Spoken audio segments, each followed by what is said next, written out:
setup or anything. We just come and talk. That is the formal announcement. The meeting is now in session. Something like that. Yeah.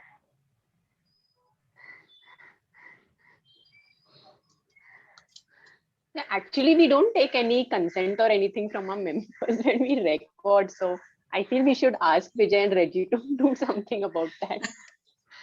Because when I attend other book events and author meets and also the organizers do make like they take a signed consent that we are okay with being recorded and put up there.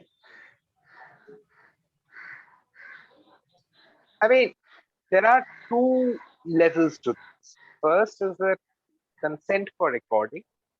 Second is that what happens to the recording after the meeting is over.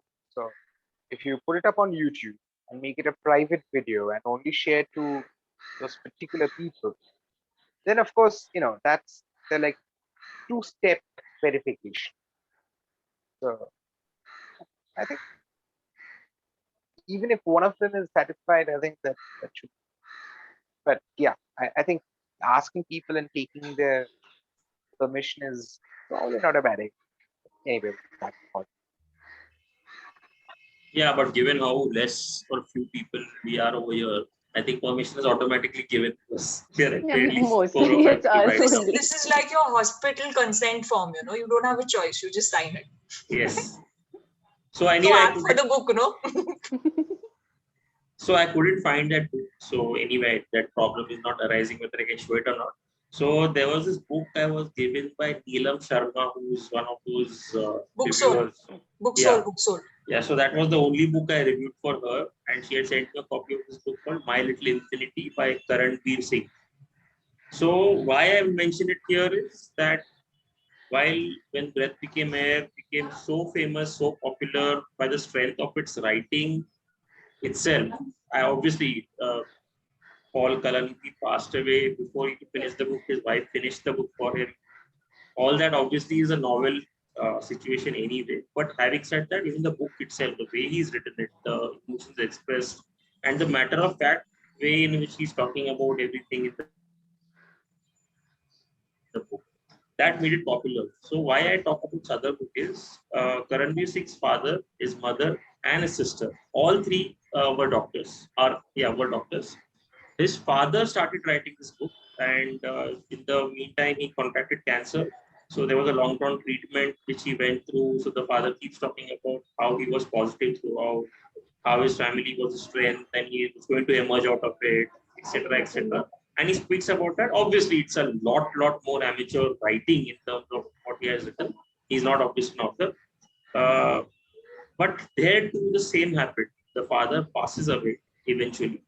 And that's when Karanveer takes over from there. And then after, what happens after that and how he ends up, how he finally makes peace with his father's ending as to what happened. And that's how he's kind of got it out. So in terms of quality of writing, I wouldn't really say it's that great, but the story is identical. I mean, if you were to compare these two books, we are talking about two medical professionals who were out there to save lives. They were doing it on an ongoing basis. And Karanveer Singh's father, I forget his name, sorry, Dr. So-and-so Singh, he was at the peak of his profession. In fact, he was a very senior doctor. It was not as if Paul was just about to begin his residence. He was shipped with Stanford and, he was going to take off from it, but that never happened. But here he was at the peak of his career. He had his own hospital. His wife was practicing there. His daughter was on her own way into the medical field. And in spite of that, they suddenly found themselves on the other side of the table where, they found out that they were just as mortal as the rest of them. And ultimately, it took them over. He passed away. And then their next of kin, in this Paul's case, it was his wife. In this particular book, it was his son who took up and carried it through. But here, as Renata was just mentioning, Lucy and I think Mansi mentioned, Lucy has actually written and ended this book pretty well. It ended on a really good note, that while obviously there's a lump in your throat while you read it, but ultimately the book ended on a positive note. Whereas here, currently takes you to the struggle that he went through after his father passed away, because he kept asking the question, why him? Why him? Why this person who saved so many lives? Why him? And that too, after so many efforts, why did he finally survive? So this has been a long time that I read this book. It was not that great a read per se, but imagine even then, after 2 years of reading it, it's still stuck in my mind for the same premise that somebody else is writing for you after your death and is carrying on. And ultimately, currently finds this peace through a lot of different things, some soul searching. He meets a lot of babas also, tantric, this, that. He does a lot of those kind of things. But ultimately, he does accept the fact that, yeah, what happened had to happen. And he says, within our own world, we create our own little infinity. And that's the reason the name book is named so and so. And each of us has our own little infinity, which, can go on and on and on. And ultimately, it's up to us as to what we make of it. So while I was reading this book, so like Mansi said, she read it a long time back, and you read it a long time back. I don't know, Somdev and Revati, when they read it. I read it very recently. But as soon as I read this book, the first thing that came to me was that. And coincidentally, I watched the movie Everest today. I don't know if you guys have seen it. It's based on a true story. The lead, who basically is responsible for taking people to the summit and getting them back safely, he is expecting a baby back home. So he tells his wife that obviously I'll be back in time for the delivery. And they have these conversations, whether it's a boy, it's a girl, whatever. But he goes there, he goes to the summit, they get caught in a blizzard. And because of some other people who somehow wanted to make it to the summit, he is forced to wait back for them. And that one person who he waits back for, that person himself dies. Oh, and this guy himself, he got caught in that blizzard. Finally, nobody could reach him. He also died in the place where he was stuck. So ultimately, he was able to speak to his wife on the sat phone, which the base camp connected them, and he told her that he loved her. Please name my daughter so and so, and I'm sorry I couldn't make it back. But the point being, now here we are talking about two different things. One is this book where we are seeing this doctor who knows so much about medicine, realize that, okay, I've got this, and many of the people whom I used to treat for the same thing, and I'm on the same table now with somebody else treating, and he knows what's going to happen. On the other side, this particular guy, Rob, in the Everest, he obviously had no clue that he was not going to come back. So, I mean, life is so fragile, and it can take us anywhere. I mean, and some of us, we do still take it casually. I mean, in all respects, I mean, we don't do what we need to do. I think that is one thing which this book really brought to the fore. I mean, you just mentioned that they were planning for a baby knowing that he's not going to be alive. So imagine having to make that kind of decision when you're alive, that the next year I won't be here, so better get a baby and better get our baby before that. So yeah, hard hitting. I think many people have said that they found it a very hard hitting book, which tugged at their emotions, made many people cry. Many people said they did not want to read it again. To be honest, this book, I could read it again. I didn't find it that tragic, other than the fact that the doctor lost his life. And obviously, first, it's a personal tragedy, but it is so well written and so full of truths that I could read it again and still make sense of it. And well, I mean, obviously, it's an emotional book. I give it that, but I don't think that it's something that you cannot read and cannot digest. So I think I've spoken long enough. So over to you guys. Yeah, Revati has joined us. Hi, Revati. Hey, Revati. Revati, you're on mute. Yeah, hi all. Good evening. Good evening. Good evening. So it is this book was one very emotional read, of course. Long time. I think I read 2 years. It should be 2 years now. So maybe I actually forgot some bits and pieces, and I really wanted to do one sum up, but I didn't find time because I was engrossed with other books. This month read I have to finish, so I was engrossed with that book and some other book. So just now I finished those, and then I just didn't find time to sum up.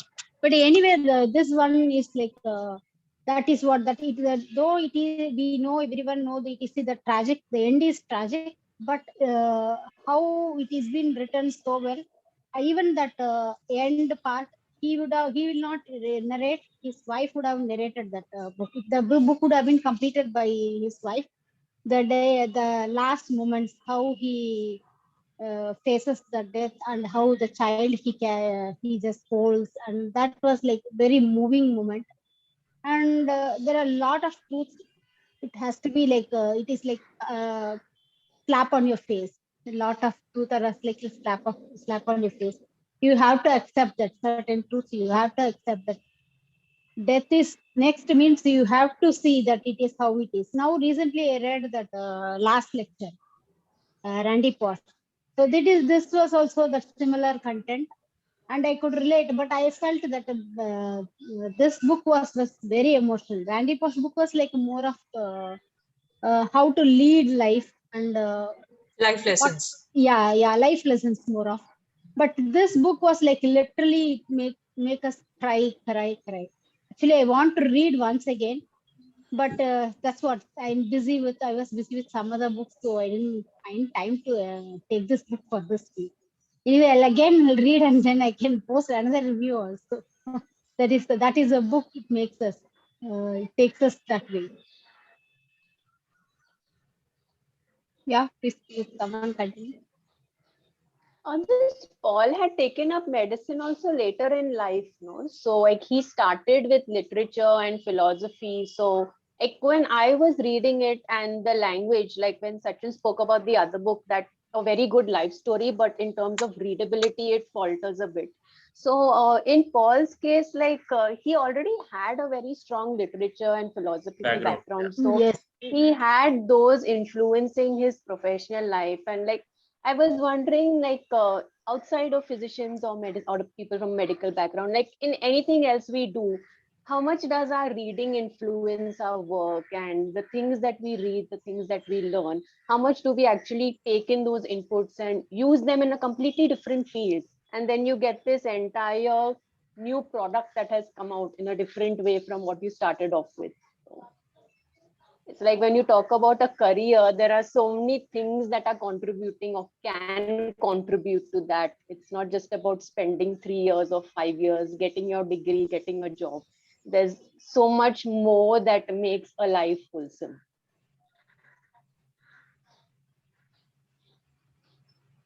I mean, personally, I was struck by how well read Paul was. He's kind of summed up Eliot, Nabokov, Conrad, Beckett in sentences, and he's incredible. Like, for example, he's talking about how in Eliot's The Wasteland, what resonated profoundly was the relation between meaninglessness and isolation and the desperate quest for human connection. So he, I mean, it's very rare to find such a well-read physician. I mean, given how difficult a physician's training is and how little time they get apart from their medical studies, given that Paul actually started late, I mean, I think being a just graduating resident at his age, probably a little late, but he was, I mean, he's a rarity, and had he lived, one would have hoped for or expected some amazing further insights from him. And seriously, I mean, I know a few doctors, they are not so well read, and some of them are. Uh, he's an inspiration. I mean, damn that lung cancer.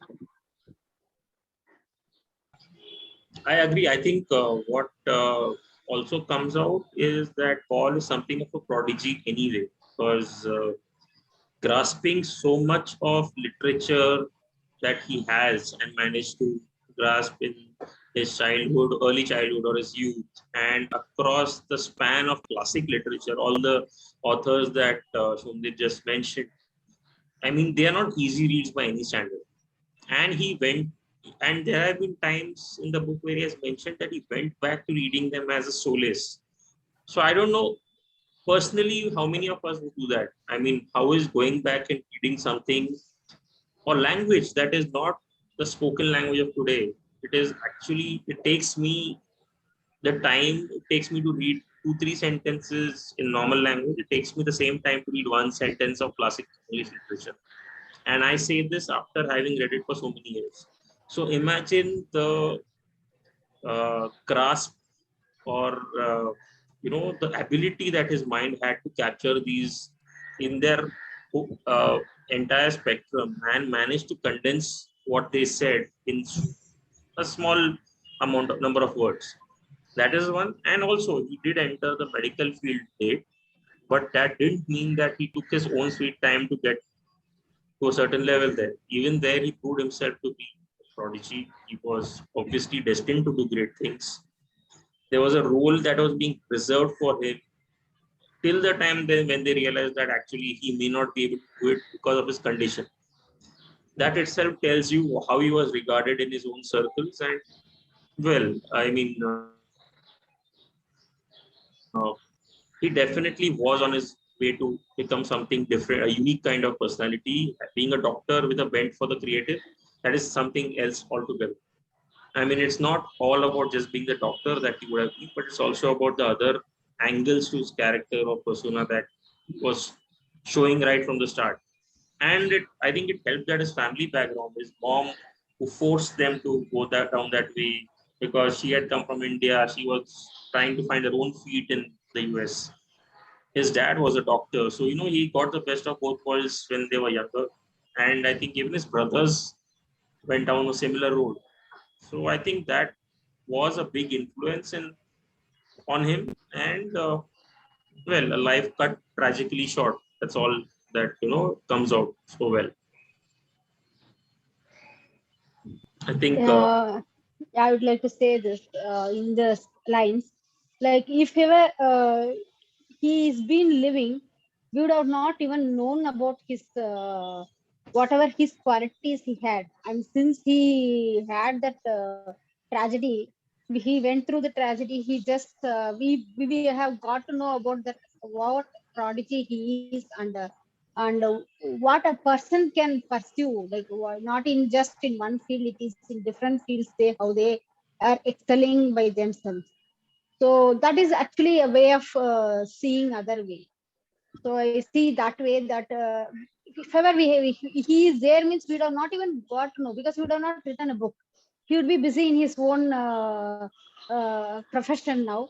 He would have not even found time to see this his own literature side or classical reading side or anything like that. So that is what I want to add. so funny. I think that brings about another thought in my mind. So since I read this book very recently, some small nuances also I remember. Uh, how clear-minded does someone have to be to say that, okay, my doctor has diagnosed me with so and so cancer, and my life expectancy as per her can be 1 year, can be 5 years, can be 10 years. So depending on what the proven final number is, I will decide my future course of action. If I have only 1 year, I will write a book right now. If I have 5 years, I will practice medicine for some more time, then I will write a book. If I don't know if you guys remember, he has mentioned it twice in the entire, that depending on how many years he has to live, that is how he'll decide what he wants to do. Either write a book immediately if he doesn't have too much time, because writing a book was something he had to do, or he will practice medicine till he can, and then when he knows that, okay, now I have only 1 or 2 years left, that is when I'll write it. But he was very clear about that. So I think, Revati, you would have seen this book sometime or the other, even if this didn't happen. But maybe it wouldn't have gotten the kind of adulation and the spread that or popularity that it got due to his dying. It would have read like any other memoir then. Like this is a Yes. person who's practicing in his field, and this is his life story that he wants to share with us. Correct. And this is a person who's read Don Quixote at age 12. I think we have Prasanna Priya also who has joined. Hi there. Yeah, hi. Hi, Prasanna Priya. Hi, this is my first time in a book session, book meeting. So I'm just going to listen. I don't know what to contribute yet. So I'll learn from the session, I guess. I just finished the book recently. In fact, after I saw the post, and then I bought the book, I read it, and then I joined this session. So this is going to be my first session. So I think Yeah. I think you can Anything contribute to- whatever thoughts come to your mind after reading the book. Please feel free, because there's no fixed format that we are following right now. Okay. It is, as long as your thought leads us to speak about it and leads us in some direction, it's fine. You can obviously say whatever you felt about it. Actually, she can contribute more than any of us because she has read recently. Yeah. That is the. So in fact, I one line that stood out in the whole book was he talks about not being. Life is not about avoiding suffering. There is one line I'm not exactly repeating it. I mean, not verbatim. I'm not quoting it, but it means that life is not about avoiding suffering. So that particular lines stayed with me in the whole book. That kind of stood out. So that is, I think I've learned something from that one particular thought. Whenever you read a book, there is something which impacts you, and it becomes like a learning for you to take it and live it, to absorb it in your life. So I think that is one thing I took away from that book.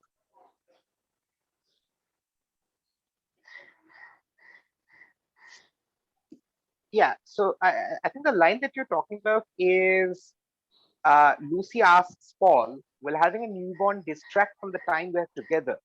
Don't you think saying goodbye to your child will make your death more painful? Yeah. And Paul replies, wouldn't it be great if it did? Lucy and I both felt that life wasn't about avoiding suffering. Perfect. That's the line. That's the line. And in fact, the next line also makes sense. Years ago, it had occurred to me that Darwin and Nietzsche agreed on one thing.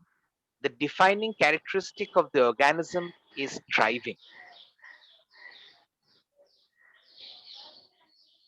Right. I think that particular line impacted me a lot, because otherwise, if you see in our life, what we try to do is we chase happiness and we are trying to avoid pain all the time. But that's not life.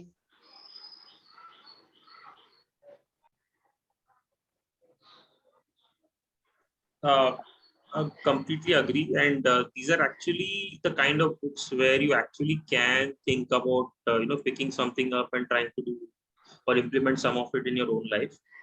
And while there are other books where you might go through the entire book and think of it like, okay, this was a good story, but that's about it. It's a story. You can't really do much with it. Somdev, just want to pick on your point where you just quoted that one line. Can you just explain? I mean, I'm just trying to, try to understand what you meant by that one sentence that you picked up from the book. So, whenever, okay, sorry. Sorry. Yeah, go ahead. No, I thought that question was directed at me. I think it was directed at you, Somdev. You can take it, no problem. No, please go ahead. I think, I don't know what Nietzsche wrote, but of course, Darwin, the whole idea of evolution and survival of the fittest and, struggle for existence and all of that. So, I think this is, again, this is his philosophy in life. And I think Paul references a French essayist at some point of time. He references Michel de Montaigne, an essay called That to Study Philosophy is to Learn to Die. So, in which Montaigne says that,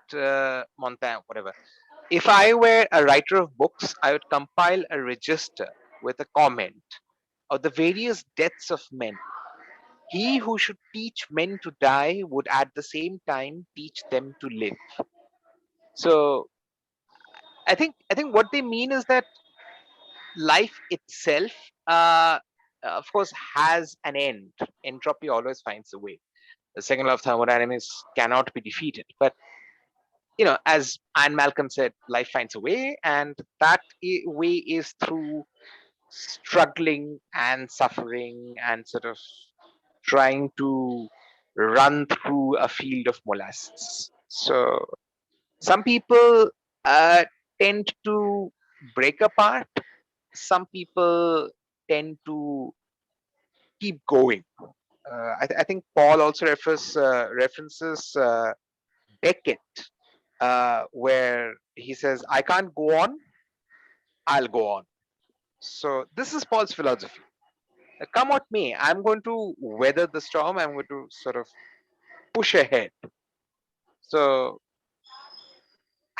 I mean, this is one way of looking at life and one way of looking at the world. So yeah, that I don't know how to answer such any deeper than this, but yeah, that's probably my short answer. So that's what I was looking for actually, because see, I also read the same lines. To be honest, I could not really relate it exactly to something in my life, which is why I was happy to seize on it when you mentioned it and kind of get your interpretation. Because see, honestly, I have not really looked at any works of those authors in particular, and there are a lot of references to writings of such classic authors in the book itself. So that was one.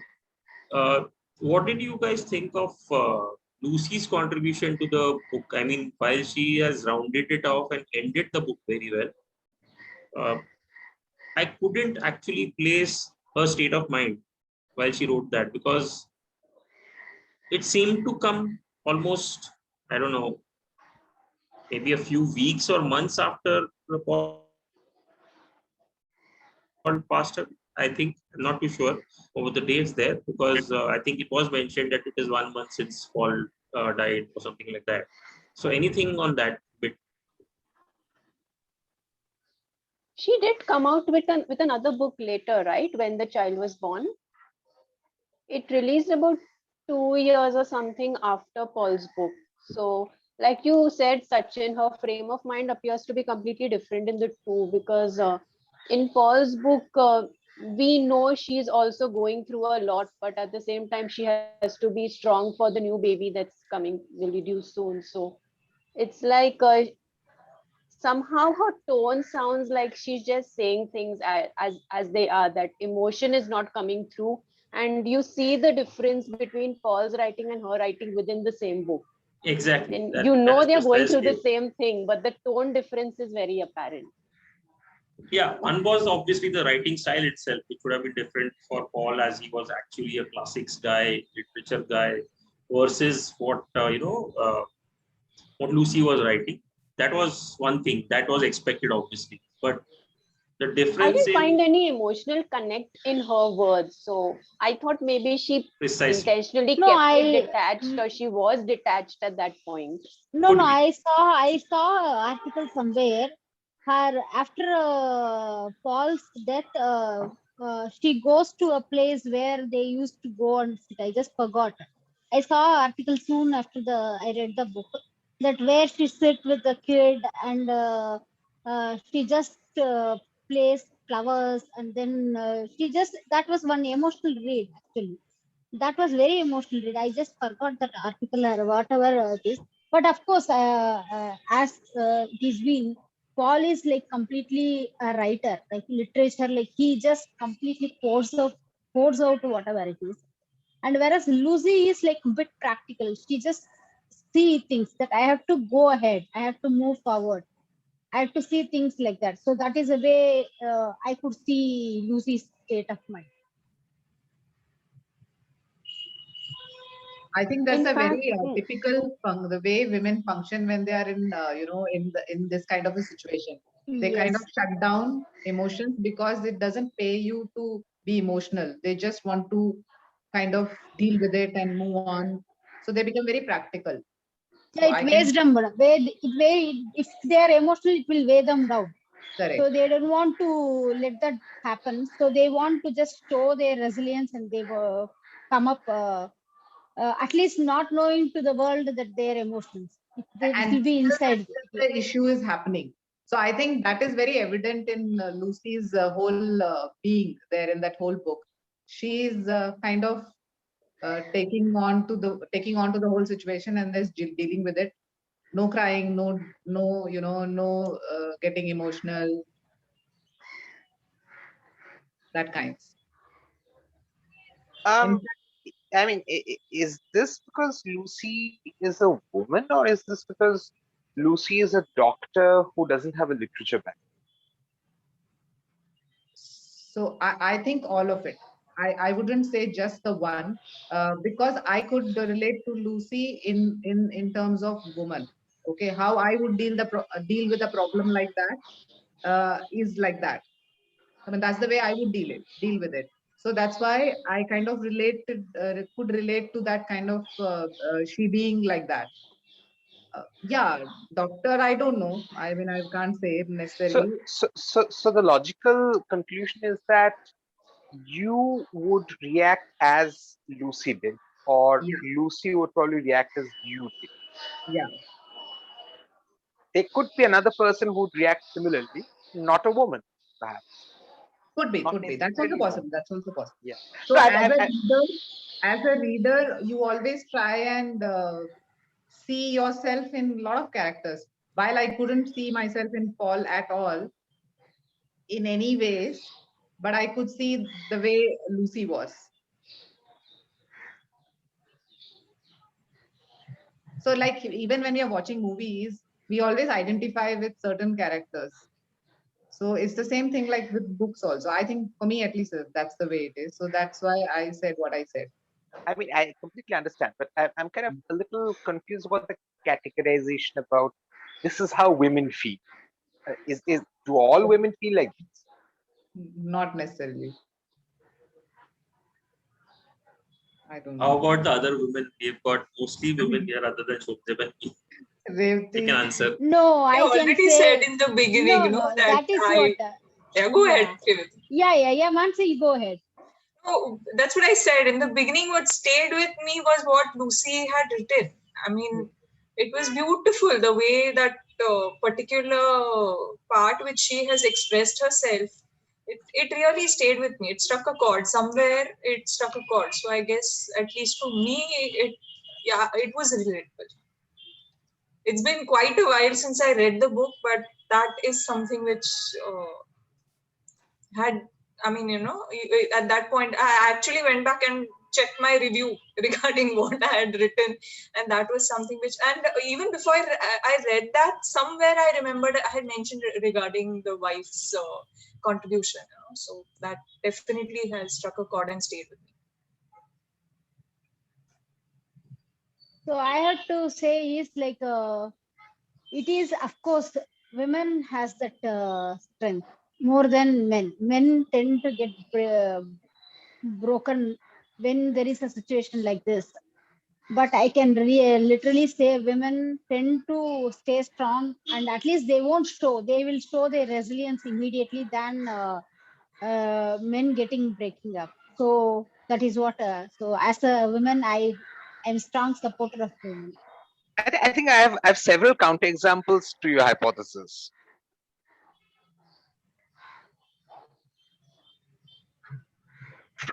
From personal experience, I have several counterexamples to your hypothesis. I've seen men who don't break, women who break. I've seen women who don't break and men who break. So my point is that, is it really necessary to generalize emotional stability to a particular gender? I agree. Yeah. I think no. That's so No, See, the Words, Darpin but is I- asking getting us deviated. because we are women, okay? You cannot Yeah. back out and turn No, tables not like that. backing out. You are the one who started this in the I'm first not backing place. out. I said I'm in agreement with what Sopdev is saying. That's all. Then actually, like see, No, it is not see, that we can literally generalize generalize, completely. right? All women are like this, but we can literally say that women has that tendency to immediately Yeah. get into resilient. So that is what I feel. It is not that exactly to each and every woman or each and every man. It is Correct. like tendency is women have the tendency to get resilient, and they get back, they fight back, they are rather they face whatever is ahead. They are I ready to face disagree. it. I know. I have to disagree. As I said, I have several counterexamples to this. No, that is Re- not Somdev. That is totally, your own personal experience. No, Like but I'm saying you are making a statement regarding a gender that statement. about Okay, 3.5 don't take billion offense to people that in the world. statement. I say, okay.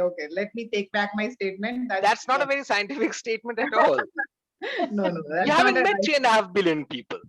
Correct. So it is, you cannot generalize. Not all women are the same. Not all men are same. I accept it. It's just that the kind of, in my world, the kind of, so when I generalize also, it is based on my world. Okay. So when I see the women in my world, probably they are like that. So the generalization. But if you take the whole world in absolute terms, no, it is not true. There are women who break down. There are men who are resilient. That's true. So I think we have the advantage of being in a group that proves this very point, because even right now I can see that even in the women in this particular group right now, there are two distinct categories I can enumerate, but I won't do that. Let's not get there because the discussion is about the book per se. Right. But anyway, good morning, Akshata. Have you woken up yet? Have you had your coffee? No, not yet. As you can see, I just barely managed to open one eye. But I think. So you remember which book we are discussing, right? Oh, yeah. Oh, yeah. I just woke up like it was. I think Somnath thinks it's like we should be. It's not about like how women and men are actually. I think in any kind of traumatic situation like this, anything that comes out of it, the way one empathizes with the situation, really it comes down to two things. One is how sensitive you are to that situation, and two is there is always an element of how much you kind of identify with it. So there is always like there is a part of you, if you can identify with the situation, you tend to what do you say, you can relate to that person going through it more easily. Like in my family, I have a cousin who's much older than me, and he had autism when he was he had autism when he was born, obviously, but this was long before autism became as supported as it is today. And my aunt went through a very rough time because her husband was like, he is an anesthetist. Everybody was like very highly academic in their family and everything. So for a long time, there was a denial into his condition, despite the fact that he came from a family of medicine. And my aunt, who had nothing to do with medicine, but she had to go through the process of, I remember when he was a baby, she had to go from Reading to Philadelphia so it was not a very easy journey. She was in a new country. She was in like maybe just 23, and she was taking public transport everywhere just so that her son could get kind of the appropriate counseling for that and everything like that. So, my uncle started accepting his condition only when, a long time later, like when he was in his late teens. So for that period of time, my aunt had to deal with that alone. So I really think that it's, resilience comes from the situation. And like the kind of situation we have seen described in the book, it's, there's a lot of factors in it. Like, doctors are clinical. I mean, when doctors speak about anything, they are clinical about it, regardless of how they feel about it, because they have years of training that go into how they analyze a medical situation. So there's that. And also, they probably, by the time the book came out, you can see that people go into survival mode regardless of who you are. So that will, obviously, there'll be some part of it that will reflect that's just psychology. So if she's gone through something that is that transformative, I think it is bound to kind of come out in some way. Even in a book, you're any perceptive reader or anyone who can kind of gauge those emotions will be able to make that out in any kind of communication, written or spoken. So that's, I think, my 2 cents on it.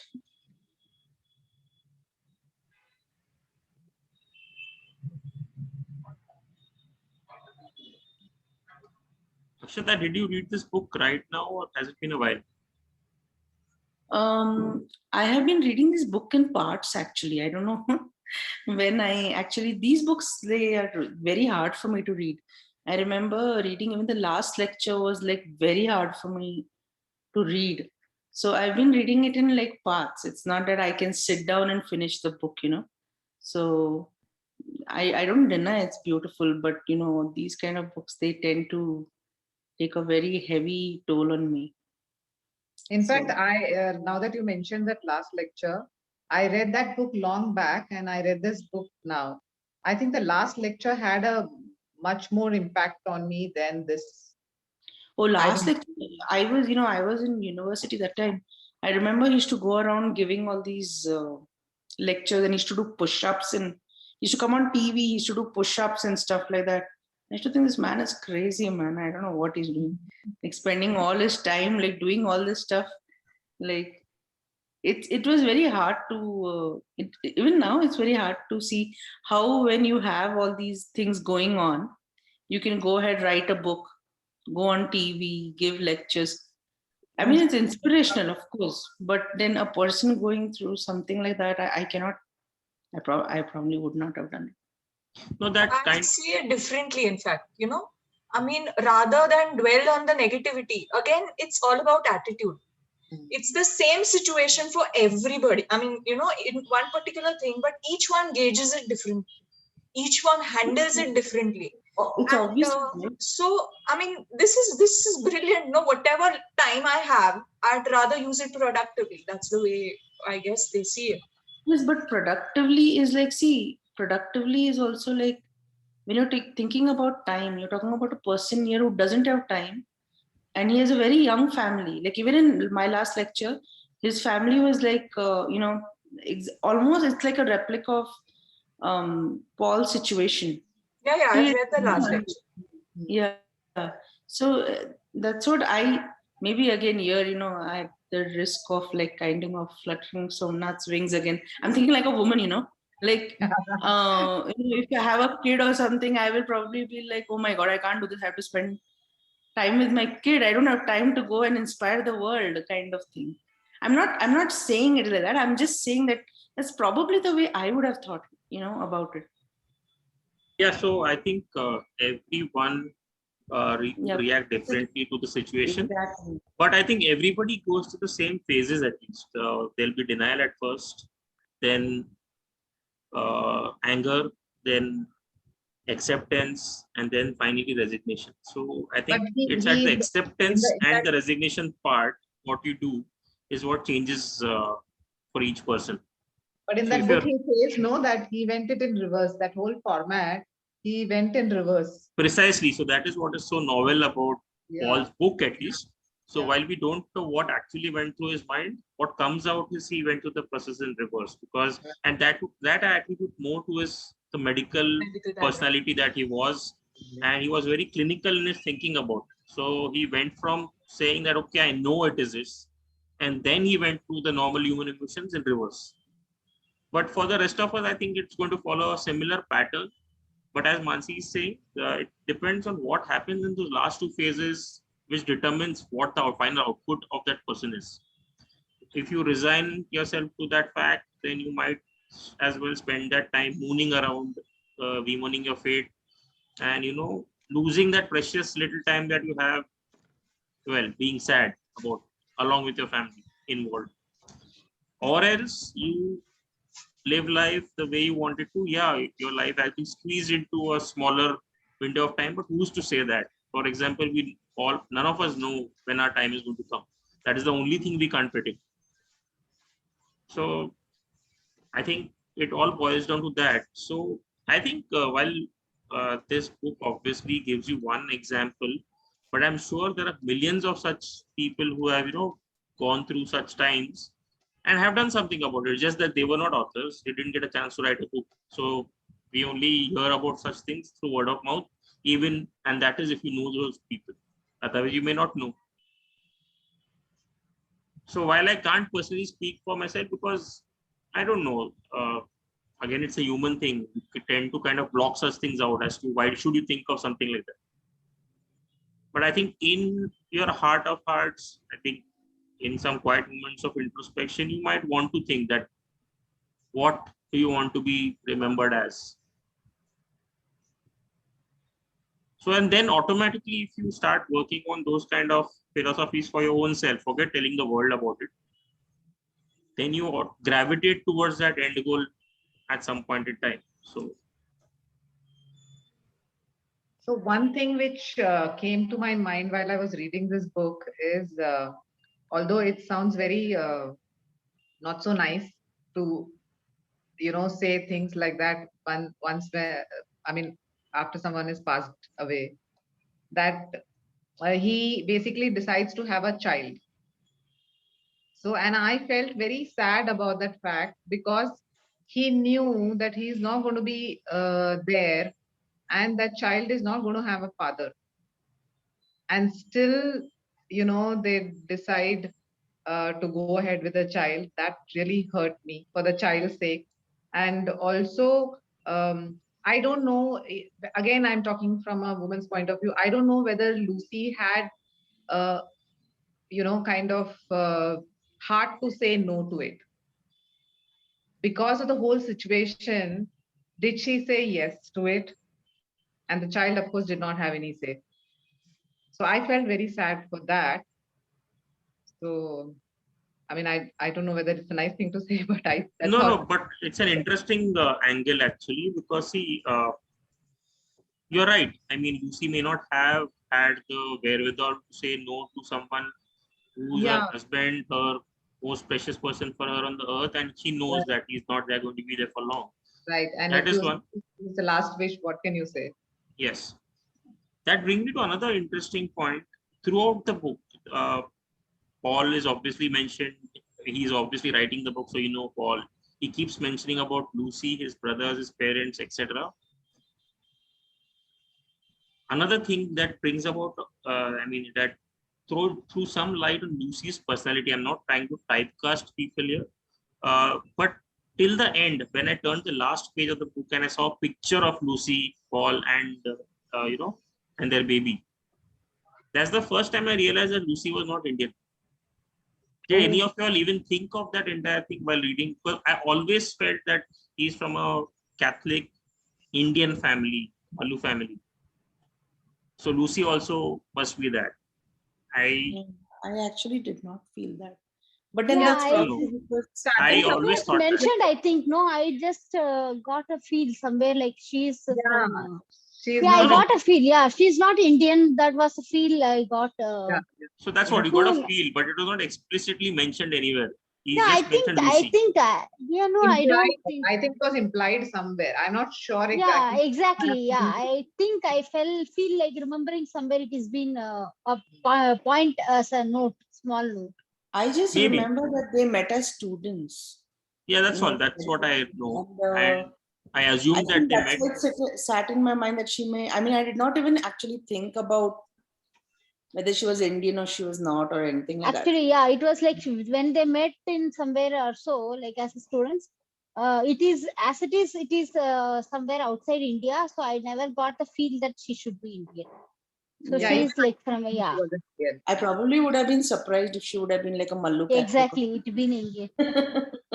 No, because Paul himself I was would have been of like, that what are kind the of. chances, you know? Like one ABCD goes to Stanford and gets another ABCD. Actually, it's not that uncommon No, it's because not uncommon. Yes, Actually. yeah, because ABCDs, you know, like when I was in CU, I've seen a lot of this thing. So ABCDs, right, they kind of band together because they are in a very weird kind of this thing. They don't identify as Indian. They What cannot is it? identify with most things Indian because there is an overdose of, you know, like parents wanting them to be like not lose their identity. So they do so much of like, you know, everything, dance, singing, everything traditional, plus do their American lifestyle. And they don't fit in with Americans either. They are distinctly different from them. So you will usually find like a group of ABCDs sitting together. Sometimes they're like dating each other and, you know, stuff like that. So it's not very uncommon to see ABCDs like, you know, Sorry, kind of I'm. band together. That is a But picture yeah. of Paul and their family. yeah. Exactly. ABCD stands for what? Sorry for my ignorance. American American born born confused confused desi. desi. Confused desi. Confused. So I was also sometimes ignorant. Actually, I was I also used- ignorant. yeah, I tease my cousins. They get used to tease my cousins when they were younger. They used to get very mad. So I used to call them IBCD because they were born in India, and they used to get really mad. Like, no, we're Americans. They're like, okay. So they are always in a I think let's not call them ABCDs for now, but those Indians who go there, settle, the first generation of those Indians who are born there, I think they are always in a state of limbo throughout their lives because their parents also have a very strong influence, and obviously the surrounding also have a very strong influence. The parents will still retain their Indian values because they came there from India. They were born there, so their parents' influence does work on them to some extent, but at the same time, they're seeing things outside. First generation, there are only two outcomes that happen. One is they either like after a certain point of time, they go into denial. They are like, we are as Indian as we can be. And you'll find them even more Indian than the Indians in India. Or they go the opposite way. They become completely American and they're like, you know, there's so many problems in India. You know, you're much better off here. And there are only two states. Yeah, so I think the word diaspora, which is used in so many articles and novels, the Indian diaspora, it took me a long time to understand what it meant in the first place. But then, if you put yourself in their place, which is very difficult to do, by the way, because if you're not really experienced it, you wouldn't know how it feels. I was like, what's the big deal? You went there from India, so obviously you'll retain Indianness. So what's the big deal? Then you hear them and you say, yeah, they go accent mar raha hai. But you don't realize that it's not a put-on accent for most of them. It is something which they've grown up with. They've gotten used to speaking in a certain manner. And when they come to India on a visit, they're obviously not to switch it on to again speaking in the Indian way. So, I mean, just imagine, put yourself in their shoes. They are at home both here and there, and still they are somewhere in between. They still don't know where to actually go. Which is why the second, third generation onwards, the number of trips to India keep on reducing. They become more and more of that country. But having said that, one day it does hit them that they are not actually from that country because let's accept it. Racism in America, Australia is always present in some shape or form. People do encounter it. And till today, we hear of incidents happening. So nobody's really can say that this is my country, I am an American. While we have Kamala Harris as vice president out there in the White House, even so, I think most Indians there will not be able to say that it's my country. Humans You know, without religion is now Kamala going. Harris is a matter of great debate for Indians over here because she advocated herself as Indian only during the elections so that she could get the Indian community, which is getting quite large over here. Otherwise, she identifies herself as Black. And people who have worked for her don't call her a very, of course, you're not saying that people in politics are very nice to begin with, but they don't identify as her being particularly personable. to kind of deal with. So she was quite strategic in how she played those moves, like of being Indian as well as being black, because imagine she came in at the time when George Floyd thing was riding high in America. So it was, as you know, that is the biggest, if you have been following the George Floyd case, it's become the biggest um, racism thing where, they gave a very significant amount of money to the family after his death. It was terrible, of course, but it became very, very huge. So just few years ago, the same thing happened with an Indian man in Huntsville. The exact same thing. He was like somebody's parent who was visiting an Indian family, and a police officer. That is Huntsville is in Alabama, which is the southern belt, where again it's black and white. Historically Like known. South is pretty this thing. That guy so he could not speak English. He was a Gujarati, and the cop, I don't even know why he was cornered. He was like an Indian parent taking a walk, and this exact same thing happened to him. He was in the hospital, and he was an asthmatic. He was in the hospital with almost like a broken neck, but although it was in the newspapers, it was not made like such a big deal out of, I'm not saying that it should have made George Floyd's thing was like made bigger than it should, but then it's this racism is very sensitive. So if probably it was like another Asian, another Indian, it wouldn't be that huge. But the George Floyd case really did break some walls over there. It's something like the Hindu-Muslim thing, Ray.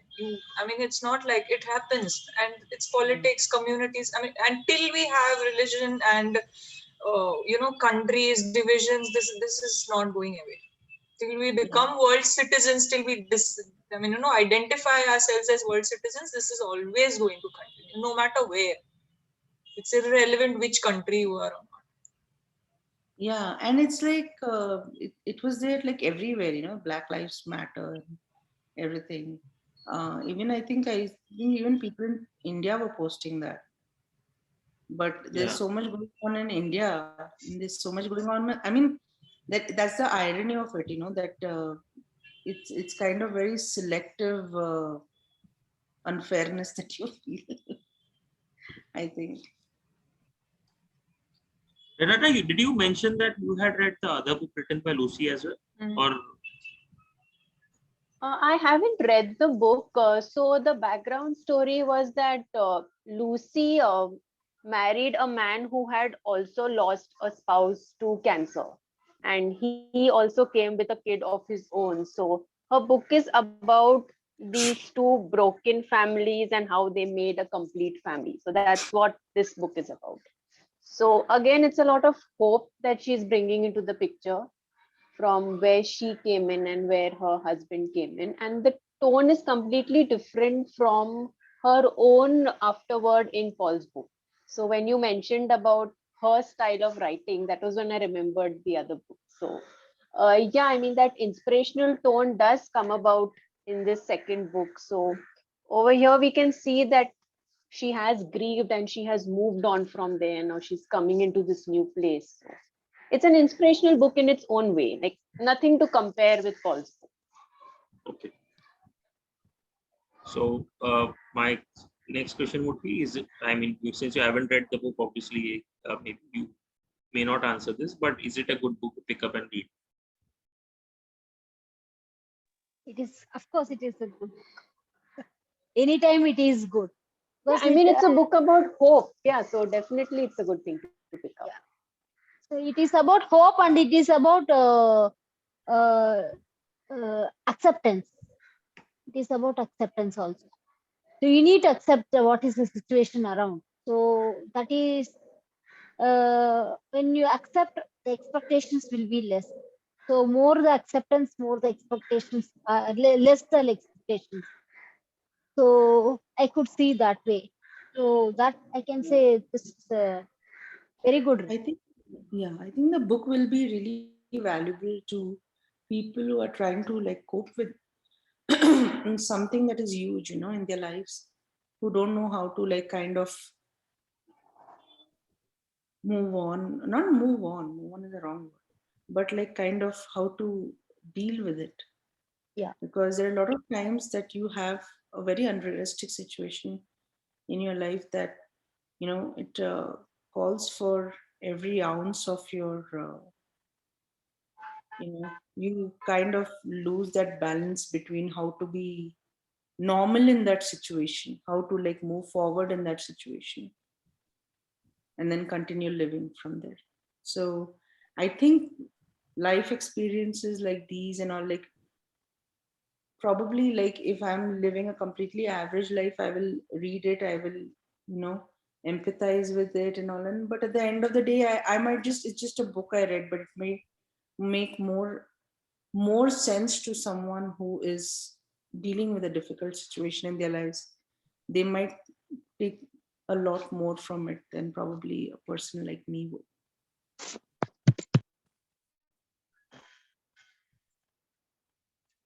So, how many of you think that? I think most would say a yes. That this book actually touched a chord with you as you read it. I mean, I think it's a Just like that. no-brainer, but I'll just putting it out there because, see, I said right at the start, I think maybe Revati and Akshata and Prasanna Priya weren't here, that yes, it is an emotional book, no doubt about it. But from whatever I'd heard of it and whatever had made me not pick it up till date, I really didn't, I'd say, it really didn't make me too sad. Yes, the whole situation was sad. The end result was known to me even before I read the book. So maybe I was like ready for it at that point in time. But I found it to be more of a beautiful book in how he's brought out the entire essence of what he went through. So He's managed to keep it positive throughout. yes, The exactly. situation is what it is. It's moving ahead the way it is, but the way it's written is very positive. Nowhere do you feel the depression and gloom, which is definitely going to be there, but it's just not written. It's not like it's not acknowledged. It's obviously there, but nowhere is it. That is the first thing which comes to mind, right? I mean, Right. so in the book, that's why maybe it's not that painful. What you keep. So when I was saying, did it touch a chord? Obviously, it touched a chord with me. I don't mean it in the precise sense. I mean, did you find it as tragic as it is made out to be? That there are people who say that I cannot read this book again. They have literally, in fact, you can see on the post that Renata has put out, there are people who said that it is too painful a book for me to read again. I will not read it again. I've got a personal message from a couple of people who said that अगर मैं ये book पढ़ूंगा तो अगले एक महीने के लिए मैं sad ही रहूंगा तो मैं नहीं पढ़ूंगा वापस. So is that the kind of impact the book made on me? Actually, I was one of them. In fact, I did not want to read this book for a longish period of time because I thought it'll make me sad.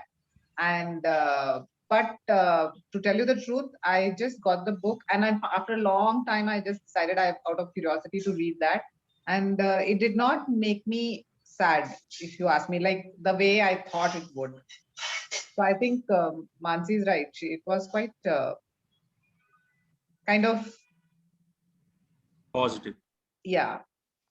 Yeah, it is not, it not make us sad and all. Like you don't feel the grief of Paul's death, but it is like it is impacting the way only. That impact is what feel like you get that lump in throat. But the point is, of course, it is very positive book.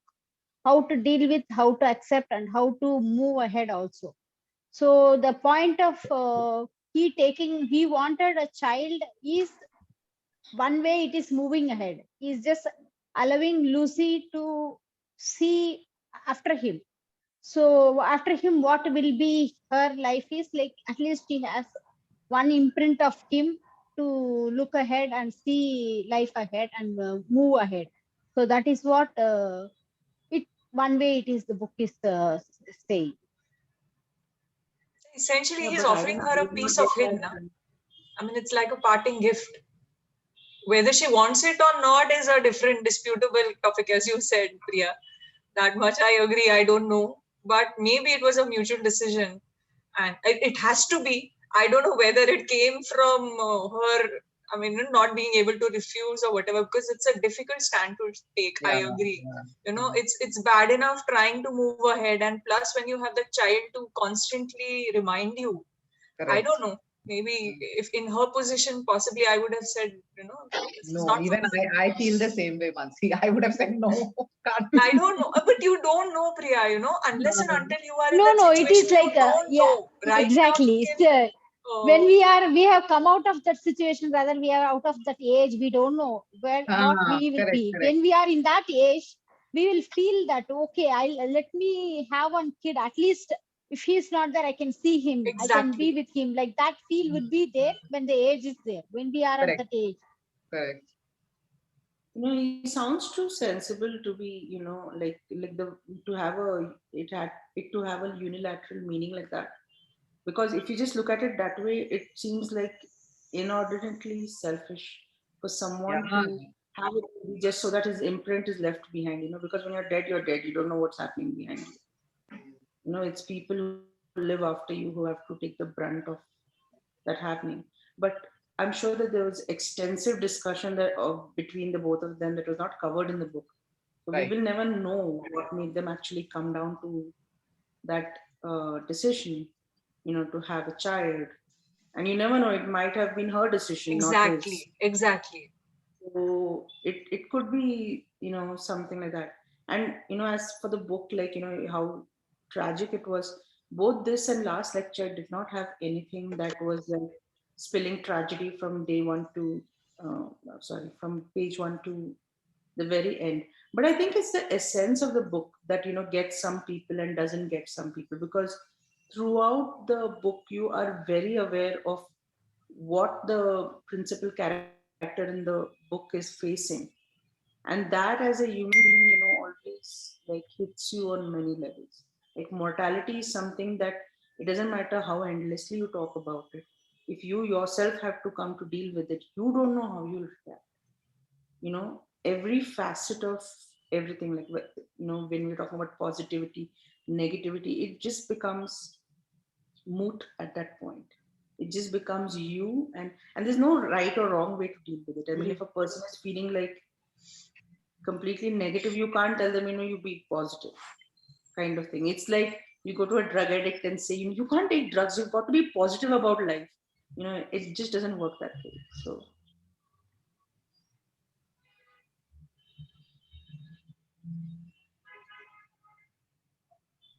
Shomdev, you have not said anything about this.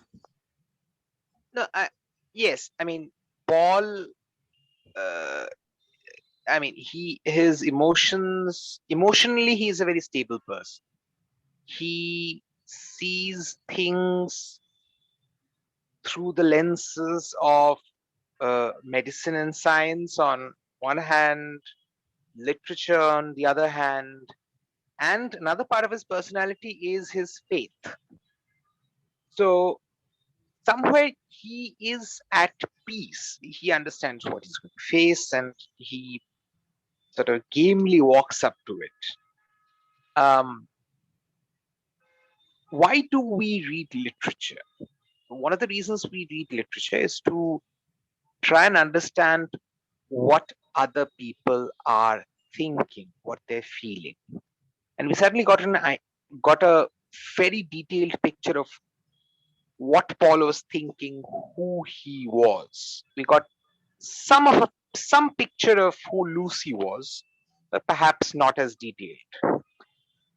My the question I've been mulling over is that would I rather read a book by someone like Paul, who, remember, Paul's nickname uh, for Lucy is Paladin. Now, Paladin is this holy knight. It's a very stoic person who sort of faces hardship head on with his power shield and doesn't run away.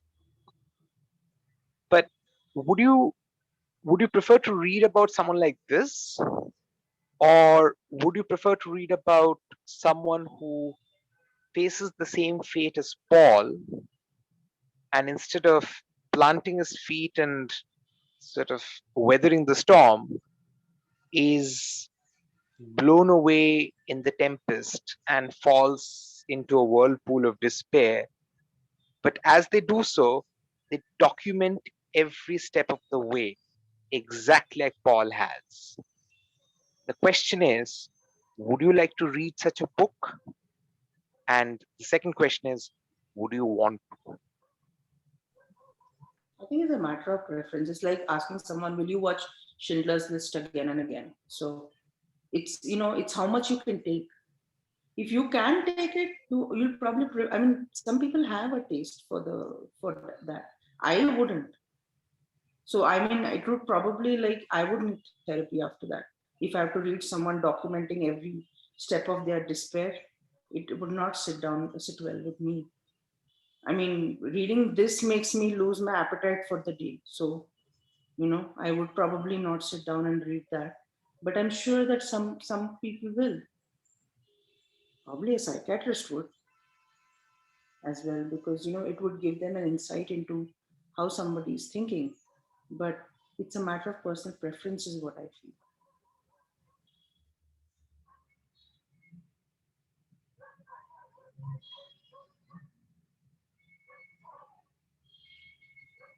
Others? I don't think so.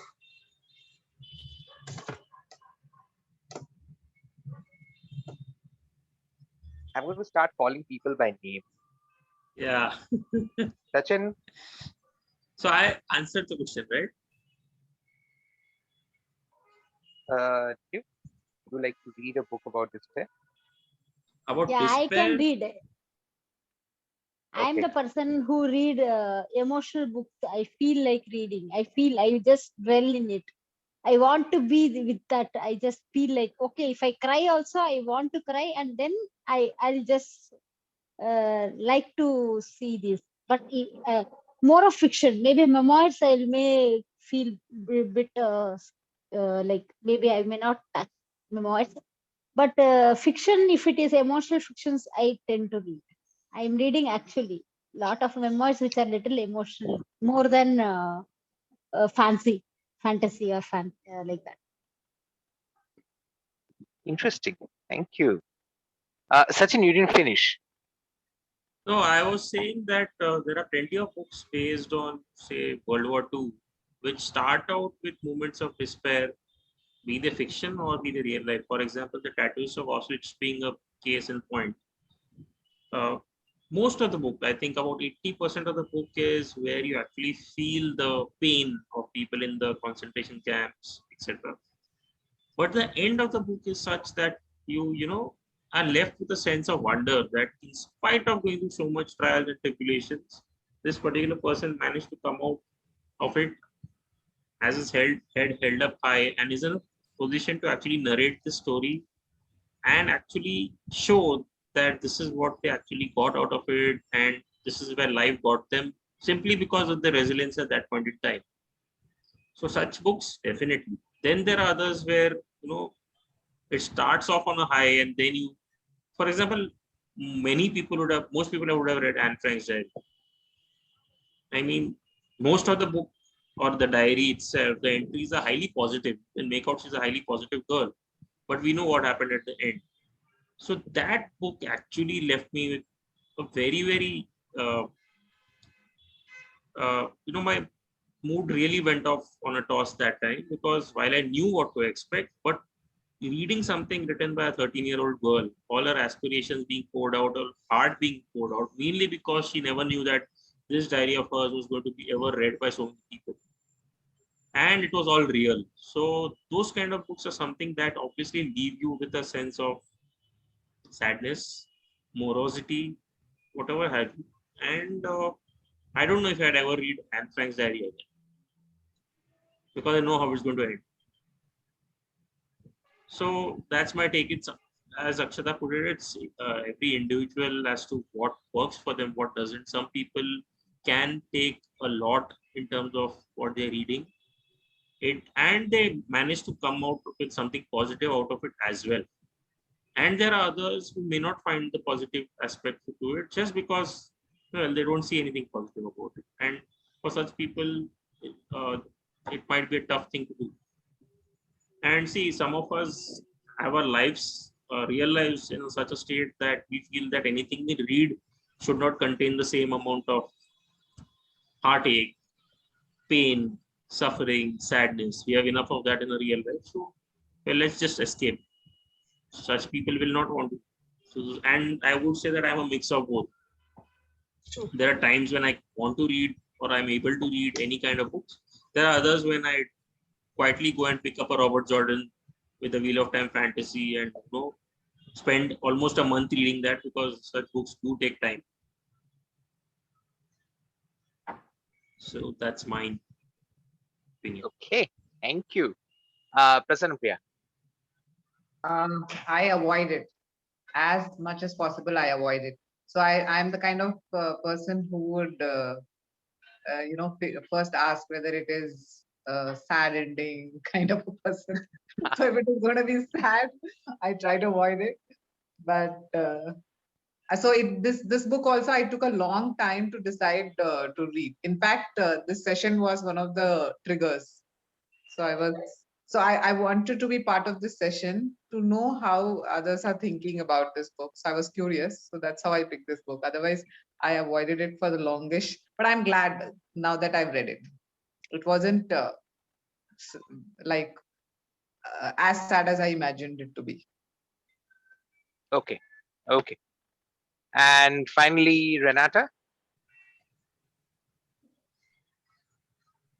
I do read books on despair. In fact, I read a lot of memoirs, but it depends on the book itself actually. Uh, like from what I have read, sometimes an author is trying too hard to come across as inspirational. So you just see them listing out problems for 200 pages and 300 pages, and that tone I tend to find a little off-putting.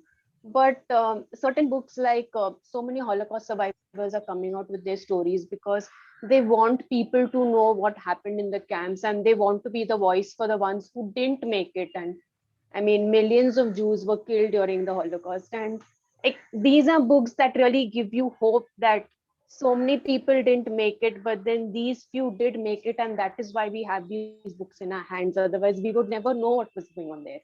So when it comes to such books, I do read a lot of these memoirs and historical fiction set. I mean, both of the world wars and the other wars also going on around the world. But there are also other books that have a lot of despair. Like, I'll just give one example. I don't want to put down the author, but it's called Group, and it's the author's memoir of battling bulimia. And she passes statements like anorexics have it so easy, they don't eat anything in the first place to have to throw up later on. And it's like this flippant tone that she's using. And in the whole book, this author has dismissed other people's problems, and she's listed out her own problems and tried to make her book come across as inspirational, that it just falls flat at the end. I forced myself to read it to finish it. But see, both kinds of books are talking about despair. It is about someone's problem, but it's the way the author has written it and their approach to presenting it to the reader that ultimately decides whether a book is for me or not. So I would read about the subject, but it depends on the book ultimately. Okay, thank you. And as for me, yes, I would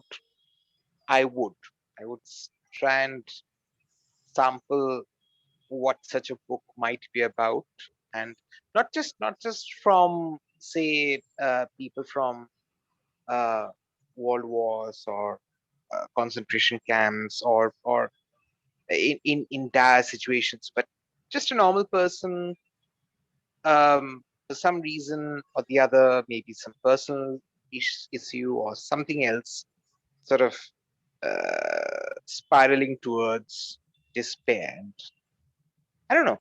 I mean, it's like trying to be a positron once in a while.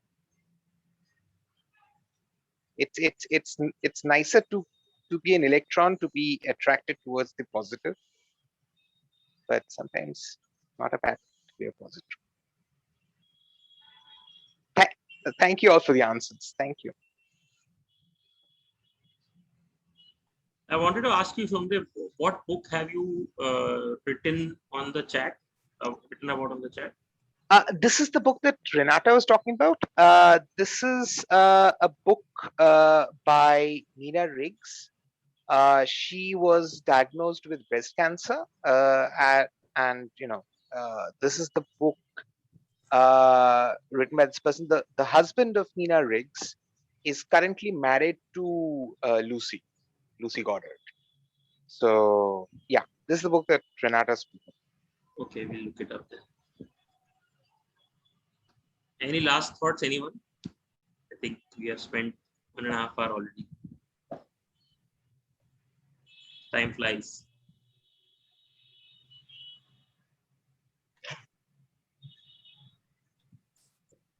Renata, any thoughts on what book we are coming up with for the next month, so that at least these people know?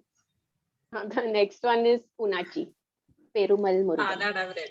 It's a nice one. I've never read it. So many people have read it, but I've never read it. It's a nice Yeah, one. I'm searching. Already I'm in that searching mode where I can get like that.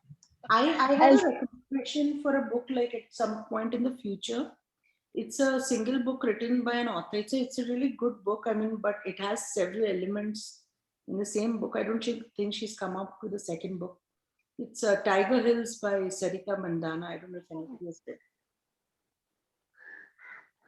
But the same book has like a lot of, people will go between, oh, this is like a great book, and then somewhere it falls flat, and then it kinds of, that was my opinion, so I don't want to say a lot about it. But yeah, that's a good book to pick up as well. Tiger Hills by Sarita Mandana.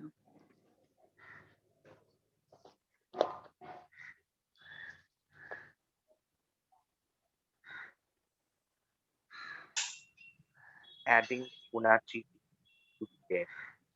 Yeah, I have Punachi. It's been like in my Kindle for. I'll finally finish reading it.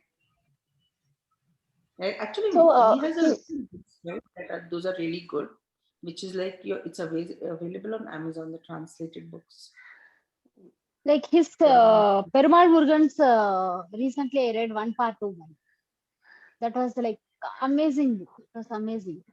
So actually, I should have read in Tamil, but somehow I didn't get Tamil version. I read in English. I wanted to read in Tamil, my own language, so that I can easily connect with the language and style or what and all. And even Estuary was pretty sarcastic note, completely fun, but very sarcastic book. Like you can easily say, you laugh out loudly, that how education system is going on. That book was also like good. I just you should probably read Punachi in Tamil, so you can tell us what we are missing in English. Yeah, I am just searching for that one day. I'm searching a Tamil version only. Actually, I don't want to read in English. English, I think I have PDF, but I'm just keeping it to find it in somewhere in Tamil, so that I can literally read in Tamil, and then I want to talk about it. Yeah, because I remember we had like this extensive discussion on Doperi, right, on what we are missing out and stuff. So it would be like really interesting to have like two different perspectives on it, And since you're like you speak Tamil, you can speak and read Tamil, you'll probably understand. Yeah, very well, very well. I want to read. That's what. Since I read two of his books, I literally felt like I want to read his Tamil version. Like, see that way the language flow. I want to feed it. So I'm just waiting for that Punachi in Tamil version.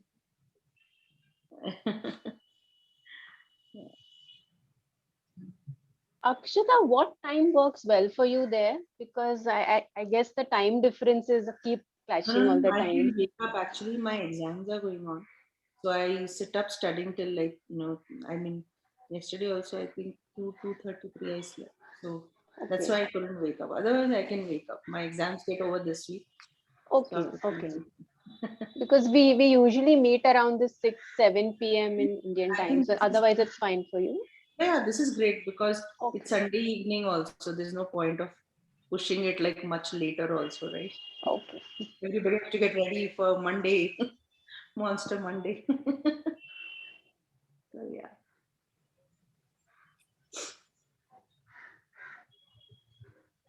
All right. Recent book, this also can be, we can think of The Elephant of Belfast. We can think of keeping as one read, like a discussion.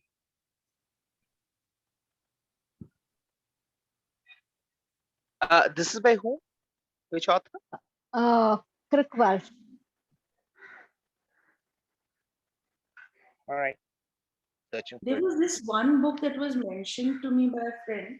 It was called, I don't know if it's already been done in the book club. It's called, one second. I mean, I've not read it, somebody else recommended it.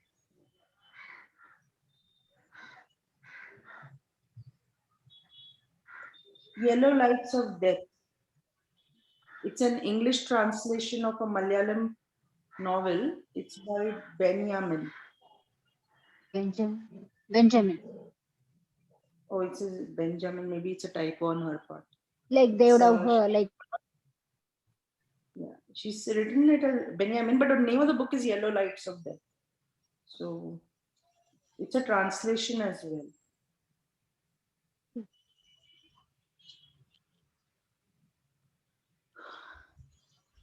It's Benjamin in his name. I don't know if it's pronounced as Benjamin. How to pronounce? Yeah, how the Malayalam they have pronounced, we don't know exactly. No, I mean Benjamin is not his actual name. I think his actual name is something like Benny Daniel.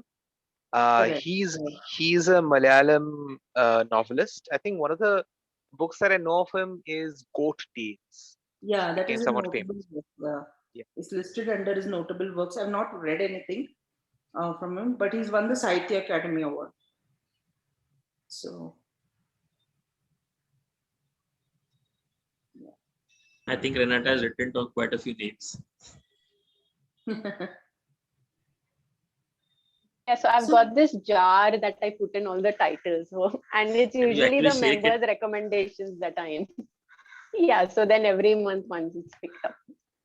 So today's book was Priya Prakash's recommendation, but unfortunately she couldn't make it. Also, a quick thing to Renata. Thank you for this wonderful June challenge, the 4 weeks, 4 books thing. And can we please have a July challenge as well? Yeah, I think I'll have to finish Punachi fast because I think I finished it. So that was the reason I was just finishing it by just before the session. I was finishing the Elephant of Belfast. I read. I was tallying notes with Prabha, so we are on our final week now. Now I just had to put on the review, but even then I was just like I was rushing. I want to finish this week so that I can start tomorrow something new.